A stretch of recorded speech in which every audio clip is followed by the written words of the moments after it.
Good afternoon all. As you can see this afternoon for your tutorial, we are holding a very special guest speaker, Amanda, who is here to provide a lot of inspiration to kickstart your productivity and your motivation to further explore your next steps. In the usual fashion, any questions that you have throughout this webinar, please populate them in the chat box that you will see on the right-hand side of your screen, ready for those to be answered towards the end of the webinar. Now, if you do experience any technical issues or difficulties, we are recording this webinar and it'll be available on Classroom towards the end of the week. But without further ado, I'm going to hand over it to our special guest of the day, Amanda. Thank you. Hi everyone, my name is Amanda McDonald and I'm Stoke born and bred. I attended Holden Lane High School and was head girl. I was very studious, otherwise known as a SWAT, and I absolutely loved English. I've always been an avid reader, and even as a young child, I would always devour books. I wasn't that keen on maths or PE, as language was my first love. For a while, I did think I was going to be Prime Minister, but on reflection, as I knew nothing about politics, it was not an ideal choice for me. So I went to sixth form in 1989, where we all had massive perms, not necessarily the boys, and wore brightly coloured ski jackets, even though none of us had ever really been on a ski slope in real life. I studied French, English, history and general studies. I don't know if you still do an A-level in general studies, but I found it an ambiguously named subject at the time, and I'm not really sure how that's applied in my daily life. I absolutely loved sixth form, and the friends I made there are still friends to this day.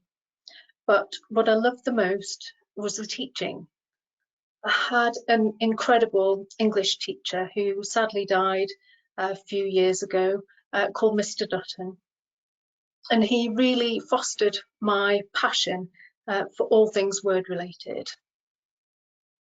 He saw that I had Oxbridge potential and really inspired my passion for all things word related. So as well as my English A-level, he also put me forward for a qualification called a special English A-level, which I passed. So I was being channeled towards Oxbridge, which was really exciting for me, even though I was just an ordinary girl from Stoke. And Mr. Dutton was quite significant in helping me to realise that aspiration. He told me about the college that he went to when he was younger, and it was Exeter College, Oxford, and he helped me to craft my application form, and I was then able to submit this to UCAS and was invited to have an interview. Now at Oxford it was quite an interesting interview. You actually go for an overnight stay, and when we got there, we were all in a huge spectacular dining hall where we ate together and then went off for our individual interviews. Mine was quite odd. I think they were really aiming to challenge me. So I went into a little student room and was asked lots of strange questions.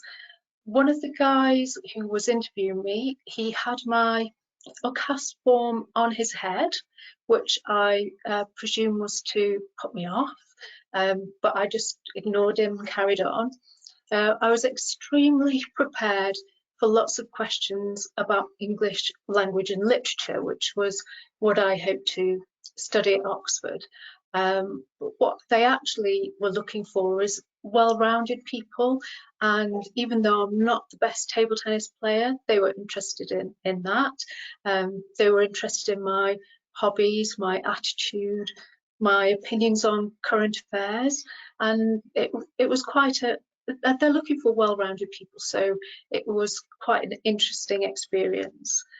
I did feel intimidated as a normal down-to-earth girl from a comprehensive in Stoke, and I had after my interview there was a phone room under one of the staircases at the college where I went to phone my dad to ask him to pick me up. There were only 3 phones, all landlines, because we didn't have mobiles in those days, and there were 2 of us in there on the phone, and one of them was a woman called Philemon Probert, who did eventually get in, but she was talking to her parents in Latin. So I was not intimidated at all. Eventually, I got the fantastic news that I had been awarded a place to study English language and literature at Exeter College, Oxford.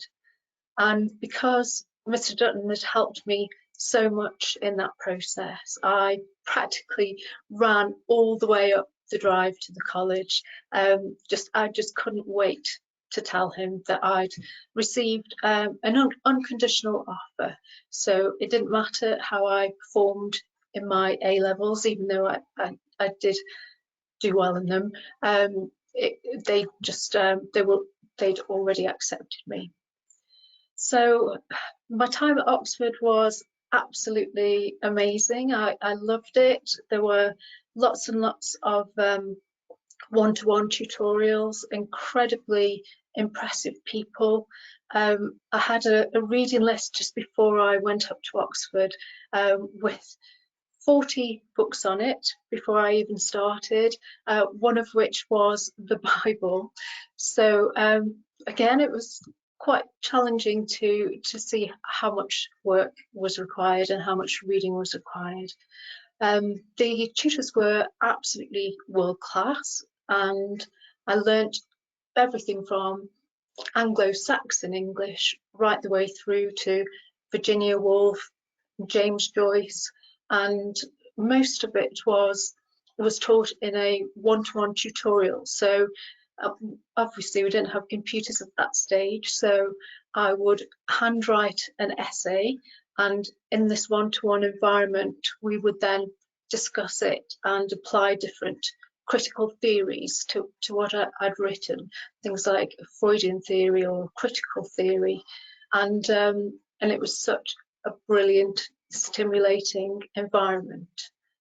It was also a really sociable time.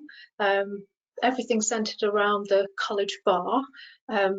Even though I'm teetotaler, I have really loved the social life, and because it's a collegiate system, there's a really good sense of friendship, and everything centres around one place. And so it was an incredible time, both socially and intellectually. So it was an absolutely wonderful experience. So I was awarded a scholarship in my first year, which was pretty good.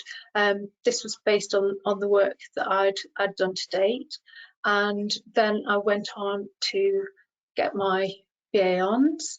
And at Oxford, there's a strange idiosyncrasy where you also get an MA as well for your work. You don't have to set any exams for it. It was historically considered that a degree from Oxford was the equivalent of an MA. So I didn't have to sit it, but I got one, good for the CV.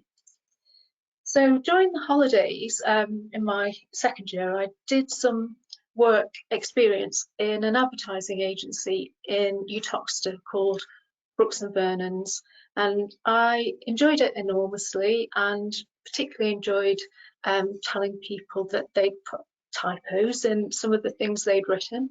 And later, when I left Oxford, my first job was at the New Vic Theatre, and which was lovely. I loved the people. It was a fantastic first job. I think I earned about 20 pence, if I remember rightly. And then, very strangely, I received a call. I'd been in the job for 11 months, which wasn't very long. And I received a call from the managing director of Brooks and Vernon's, where I'd done the work experience. This is 3 years after I had done the work experience, and he said he'd kept my CV in his desk drawer that whole time and wanted to invite me for interview. So I think it's probably a good lesson there that your CV, if it impresses, it is going to be retained. So I went for an interview, and again, there was quite a funny incident because I had my dad's car, and it had a phone in it, one of those massive phones that we had at that time, and they thought that I was probably too wealthy because I had a car phone and a big Cavalier to be paid the pitiful amount that I went on to earn. But so I got the job, and that's when I just found a massive love of advertising and creative, and my love of words was fulfilled in that role. It was also, again, a really sociable environment, and we worked hard and played hard. That was the culture, and so we used to go off and play baseball, and we used to go off and socialise together. But when we were in work, there was a lot of tight deadlines, lots of pressure, long hours, but it was really fun, and that career has just been absolutely amazing for me through my whole life. So on to the next stage. So I worked on a number of accounts, and despite being a teetotaler, I worked on pub accounts mainly. So Vintage Inns, which is still an existing restaurant chain, and Marston's Pedigree. And one of my highlights was going around to lots of different locations and making people do a taste test to see if they could tell what the special properties of Marston's Pedigree was. And the idea was, if you had a little cupful and that was enough, then you might have your palate refined and go back to drinking it. Then after 5 years, a job came up, and it was at a huge agency called McCann Erickson in Cheshire. And it was a global agency, so this was quite a step up. So I went for an interview and got the job there. Started out as a senior account manager, and it was an absolutely fantastic environment, beautiful place. And I worked on my first TV campaign. Nothing to be too excited about. It was for a sofa company called SCS. They do incredibly naff ads. And I learned lots of amazing things, like how to manage a photo shoot, and also you get horrendous complaints if you show a model sitting on a sofa with her shoes on. So that's something to be mindful of. And also with the sofa campaigns, we always used to choose models that were extremely tiny to make the sofas look large. So that was a really good insight. I also worked on the UPS account, and that was an international account, and we had offices all around the world. So the campaign was run out of Manchester, which is where I worked, but then around the world there were satellite offices. So part of my job was a lot of international travel on that account. And it sounds extremely glamorous, and it actually could not have been less glamorous. So normally it would be a 5 a.m. start, go to Manchester Airport, get on the plane, go to some weird location in one of the countries, have some questionable sandwiches, have a meeting, back in the taxi, back on the plane. So whilst I have been to Paris, Milan and Madrid on business, it's not as fabulous as it sounds, but it was an amazing agency and they've done some absolutely superb things, and I'm still proud to be part of their community, even though I no longer work there anymore. One quite significant thing happened whilst I was working at McCann's, and in the office there were TVs right across the walls, because the media department were booking lots of things and needed to see what was going on in the world. I was in a conference call with the client, and we were just chatting about a job, and then a plane hit the World Trade Center, and everything just stopped. And it was a real shock, both for him in America and for me in Manchester. At that time, I also went for a competition at a place called Galaxy Radio, which you may or may not have heard of, and it was part of a training session, and I managed to get the answers right on the quiz at the end of the day, and won a free holiday for two in New York. That's when budgets were higher in advertising than they are these days. And so I ended up going to New York with my friend, and we had an absolutely amazing time. But when we got there, it was barely weeks after what had happened to the World Trade Center, and we went down to that site, and it was very, very shocking because there were cars still there with dust thick on them saying rest in peace, and shockingly the embers were still burning. I think my dad was furious with me for going, but it was probably the safest time to go, bearing in mind that it was unlikely to have happened again.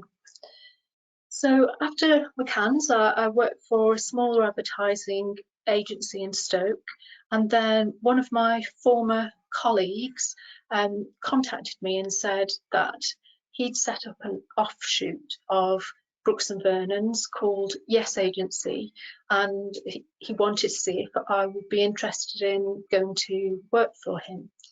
I was, and I again really enjoyed it. There were quite a few new folk, but also some of the people that I'd known from that early stage in my career.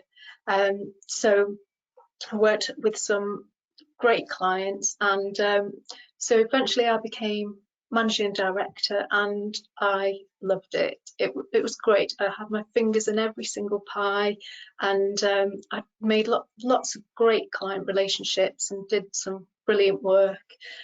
We worked with Dr. Martens, the Army Cadet Force, and it was a fantastic time.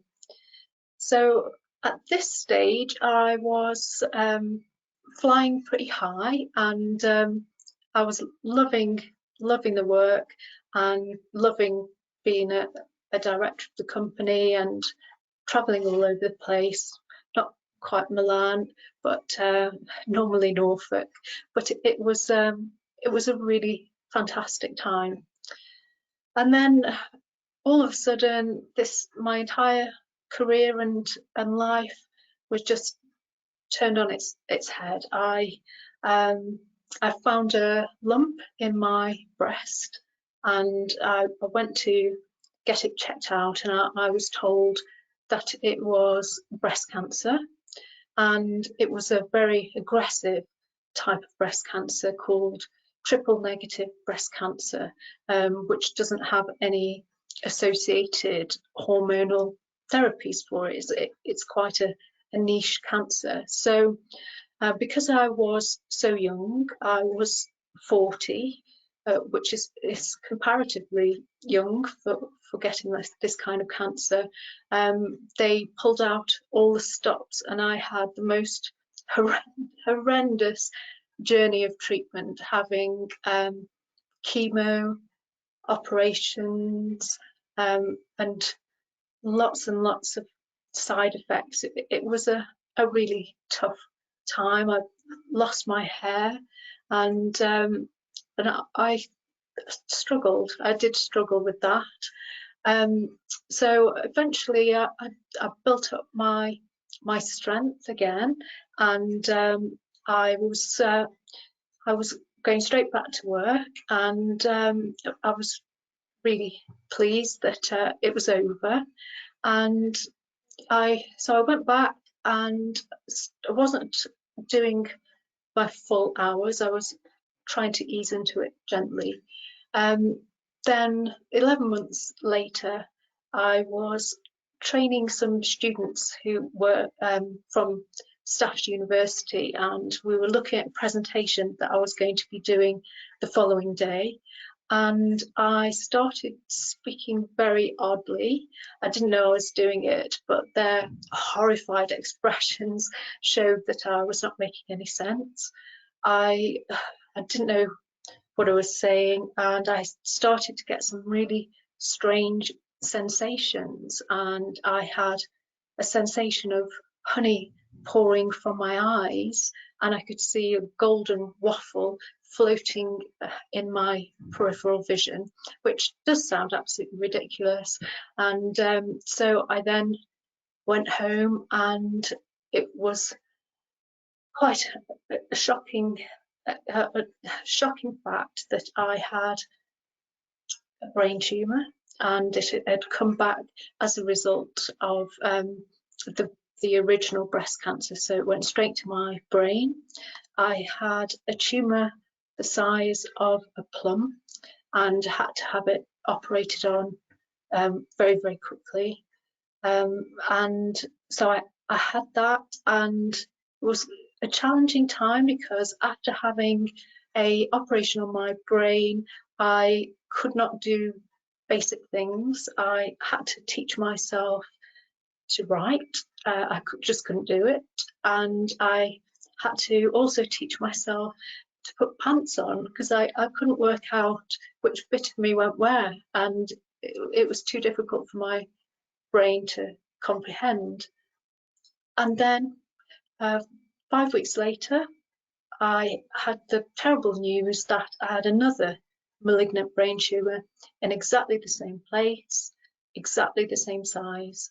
So I had to go through the whole thing again, had another huge operation, and then I had whole brain radiotherapy, which is you're in a machine with a serial killer mask trapped to your face, and it's really pretty hideous. And after that, they gave me 3 months to live, and so I decided to throw a party for all my friends, despite the fact I had an enormous head, because I had steroids, and I had no hair.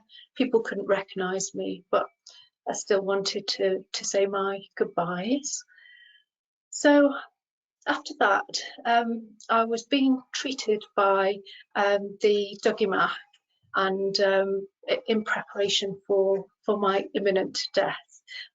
Clearly, I'm not dead, because that would be odd if I was presenting this today. And for some reason, I just started to get better, and it was quite a slow recovery, but I did continue to improve over time. And the people at the Dougie Mac, they called me the Miracle Lady, because I was still there, and against all the odds. So eventually I was basically better. unbelievably and miraculously, and I started to just do the same things again. I was starting to work, and then during just before lockdown, I had set up my own business. I wanted to do something slightly different, but within the same field of marketing, design, advertising, that sort of thing, but no longer running a company. So I was working for myself. And in the initial stages, it was quiet because everybody was in lockdown. So I thought I might as well use my story and write a book. I thought it might take about a couple of years, and because I'd actually got a diary that I'd kept and also a blog that I'd written throughout the whole process, it was actually pretty easy, and took me about 5 weeks, and then I'd finished it, and I was ready to sell it. I had it self-published, and then had some really good reviews. So it was extremely uplifting, and it was a great experience. It was a way of celebrating that I was still here, as well as remembering all the things that I'd experienced along the way.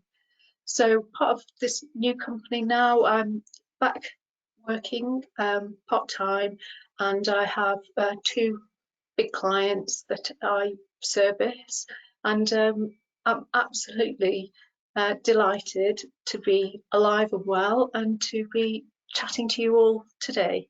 And so I would like to thank Sixth Form for helping me to achieve what I have achieved, for helping me to get to Oxford, for giving me all the fabulous teaching and encouragement.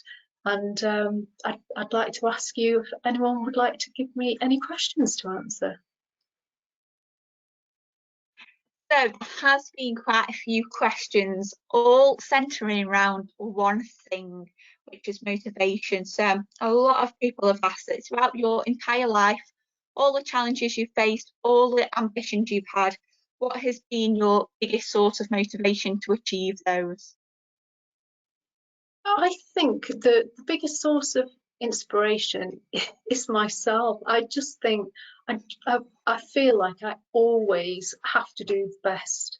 If I'm writing a shopping list or writing a book or writing creative copy, I just feel compelled to do the best I possibly can, and that's always driven me. I don't really compete with other people. I don't compare myself to other people.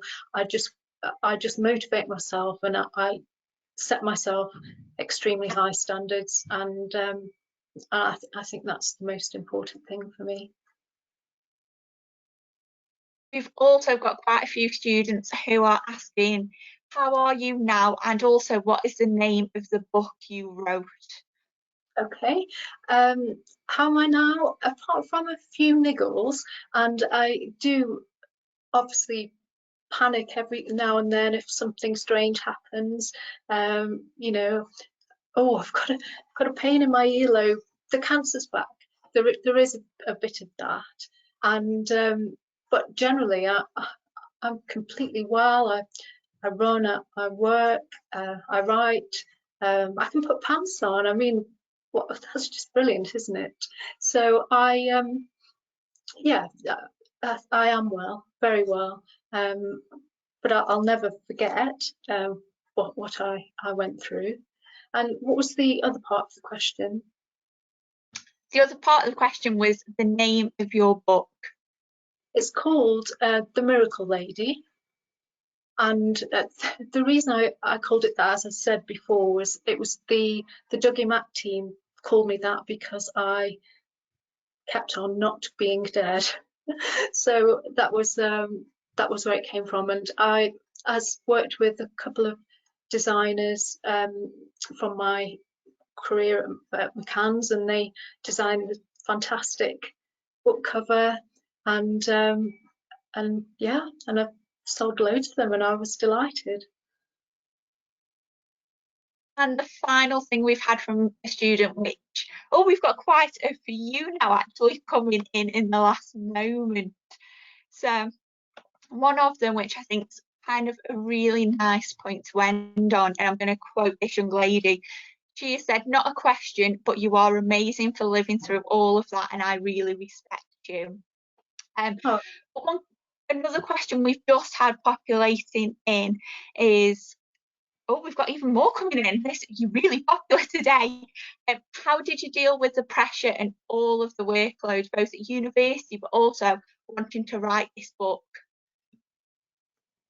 Well, the pressure, I didn't feel any pressure at university, because I think in life, if you love something, then it's a pleasure. And I probably had more pressure in my career when particularly as MD, where I had to cover lots and lots of different areas, manage lots of different teams, and I was accountable for everything. So yes, that could be stressful and pressurized. But now, I mean, writing the book was a joy, not a pressure at all. I just sat down and thought, it's a good story. I'm just gonna write it. Now, our students are at the moment faced with the obstacle of the worldwide pandemic affecting their learning. And with you facing so many obstacles, what advice would you give to our students who think that at the moment they can't get through their studies? I think you've got to find something within yourself, and certainly I had to do that with cancer, and eventually you will overcome it. And I feel really sorry for you all, because it's a terrible time, and really you should be off doing all the things that you would enjoy, and studying freely. So I think it just takes resilience and patience, and eventually things will be better, and you will ultimately get what you want in your careers. And I think just have to keep the end goal in mind. So. And we've got another question that has also just popped in. And this one is, what is something that you live by that's helped you throughout your entire life? Oh, faith. Faith is very important to me, and so that's the principle. And I also have a very motivating dad, and he's always encouraged me and said, you can be the best you want to be. You can be anything. And I think he probably over exaggerated that, but that principle is really valid. I felt like I was empowered to do whatever I wanted, and I think that's important. Self-belief is very valuable, as well as my faith, which helped me through some really horrendous times. Now we are at the end of the questions, but I would like to share a comment from a student that I believe echoes all of our thoughts at the end of your talk. And one of our students has said that she would just like to say a huge thank you for sharing your story and your journey through education, work and life. And I think that's mirrored in everything that we're all thinking at the moment. So thank you so much for taking the time to speak to all of us today and taking that time out of your day. I think we'll all be leaving with something different and a different piece of inspiration from you to motivate us and help us to be productive in those goals that all of our students are wanting to achieve. So thank you so much for all of your time today, and enjoy the rest of your day, both to Amanda and everybody attending this webinar. And this is where we will end it. Take care, everybody, and stay safe.